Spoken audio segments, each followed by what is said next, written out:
Hey team, just got done with the weekend services and I'm tired. It's been quite a weekend, and if you spend any time on Facebook looking at some of the comments, if you're like me, it's hard to not feel a little bit of the ouch that comes with that. Sometimes some of the frustration that comes with that too, but first of all, I want to say thanks for stepping into the front lines. Hey Sam, I know you're looking for your camera opportunity, but I'm going to talk to my team for a minute. So thanks for stepping into the front lines.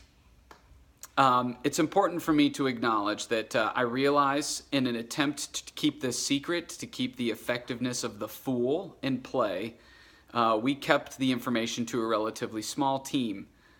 The downside to that was that many of you were expected or asked to process it in real time during weekend services.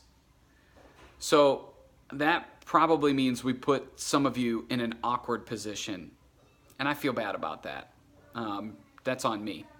And so I want you to know I'm sorry that as some of this stuff is rolling down, not for everybody, but for some of you, it was like, oh gosh, I needed time to think about, I don't know how I feel about that. And then you had to show up and play and try to answer questions and deal with people who were frustrated all along the way. And so from me to you, I'm sorry that that was your experience this weekend. That was not my intent or desire to put you in that spot. So you may be asking the question, well, what was the result? I mean, if you look at Facebook and you look at our comments, it seems like 50-50, right? 50% of our comments are positive or 50% are negative. And that's probably true. You also, I mean, how do you quantify the win of this? On one level, people are talking about Cedar Creek. Is that a win? Well, I think in part. Do I want people all up in arms about Cedar Creek? No. Do I want people to leave Cedar Creek?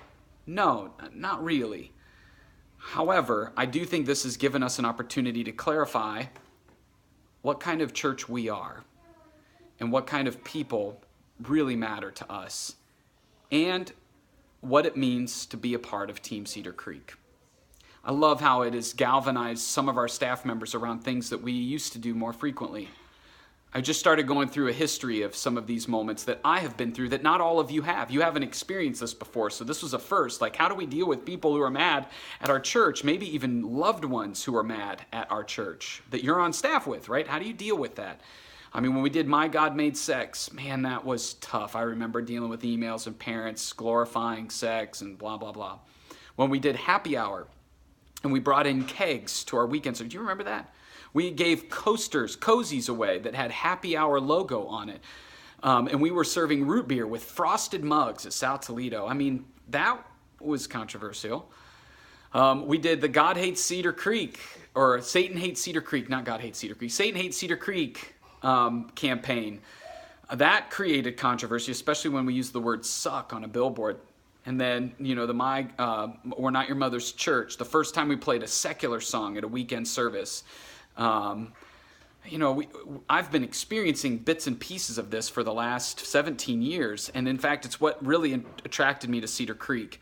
The overwhelming lobby feedback that I got was, man, I'm so excited that our church is, some people would even say, recapturing some of our passion to do anything short of sin to reach people. And so I had other pastors showing up, and they're giving us the thumbs up and cheering for us. I have other pastors who don't feel that way about our church too. I get it.